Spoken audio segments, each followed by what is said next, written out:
Hey everyone, I've got another update. I've added the ability to respawn.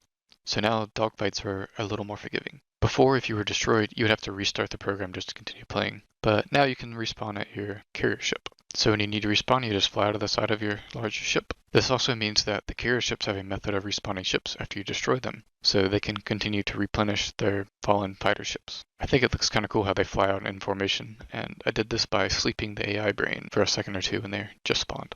So the way I did the spawning system is by adding a spawn component that you can add to any entity. Currently, only the carrier ships have a spawn component, because those are the only things that can spawn stuff, but I made it a component so that the code is modular, and if I created a moon base or something, I could add a spawn component to the moon base and have ships spawn out of that base.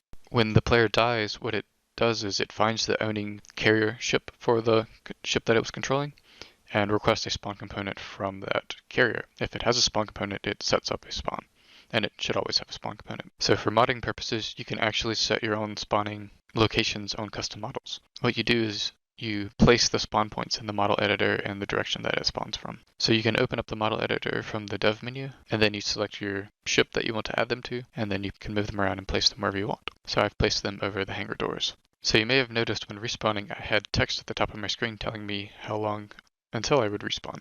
So for this, I started the framework of having like a 3D HUD, which I think will look cool in the end. So the actual text rendering tech was actually a lot more work than the respawning tech. So I'm wanting to avoid using mGUI for game UI, and rather mGUI would just be for editing and modding, but the actual game will use a different UI system that's completely custom.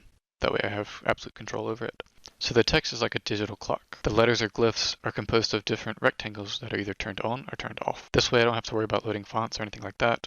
I've also created a class that lets you render a string as a text block. It includes new lines so you can create paragraphs. I've created a pivot system that lets you align the text in different ways. We can see the point 000 by the XYZ, the red, green, blue XYZ debug axis locator, and we can use that to see how the pivot is affecting it. You can set the text to pivot from the left, and it's also from the top, or you can set it to pivot from the center, or pivot from the right. And then you can also independently set the pivot to top, middle, or bottom. So rather than draw a quad for each on and off square in the clock font, I came up with a way to draw it in a single draw call. So every single bar, line, period is done in one draw call. So say we're rendering an A glyph, the letter A. That is a single draw call, rather than like say, do a draw call for the top bar, for the left bar, and then for the right bar, and then for the middle of the A. That would be like 4 draw calls. So instead it does all of that in one. So the way I've done this is that each of those rectangles that make up the digital clock, they are all generated and put into a single vertex buffer. So one VBO of vertices.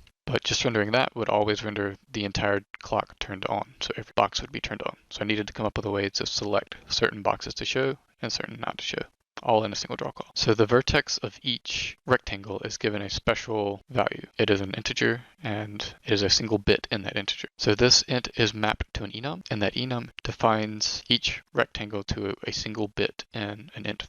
So for example, the first bit could be the top bar, and the second bit could be the right bar. So what we can do is pass a bit vector that contains only the rectangles we want to render when we render a glyph like letter A. I went through all the letters of the alphabet and numbers and created and set up the rectangles that need to highlight to show those letters, and that's just done by doing a bitwise OR on the enums of the bars that define the letter. So when we go to render, each vertex is processed in a vertex shader like normal. But what I do is I determine if we should render this vertex at all by using that bit vector. So each vertex inherently is associated with a bit, and we need to pass to the vertex shader a bit vector that defines the ones we need on. We can do that by setting a uniform or some other means. So if we take the bitwise AND of the vertex assigned bit and the bit vector we supplied via a uniform, then we can determine if that vertex should be rendered or not, if that value is greater than 1. So we'll get a non-zero using a bitwise AND when we want to draw the faces, and when we don't want to draw a face, the bitwise AND will actually give us a 0. So what I did is basically construct either an identity matrix if we get a 1 or a non-zero, or if we do get 0 from our bitwise AND, I construct a matrix of all zeros to filter out that rectangle. The identity matrix will let things process as normal, so it'll show the rectangle. The 0 matrix will collapse all the vertices to 0.000. I think you can only use the discard statement in a fragment shader, so I did this instead. We basically just collapse all the vertices into a single singularity point. And I didn't see us rendering anything at 0.000, so I think this is good. So we can use RenderDoc to debug our OpenGL application. All you gotta do is drag and drop the executable here and launch. Then you just press F12 and it takes a snapshot that you can debug.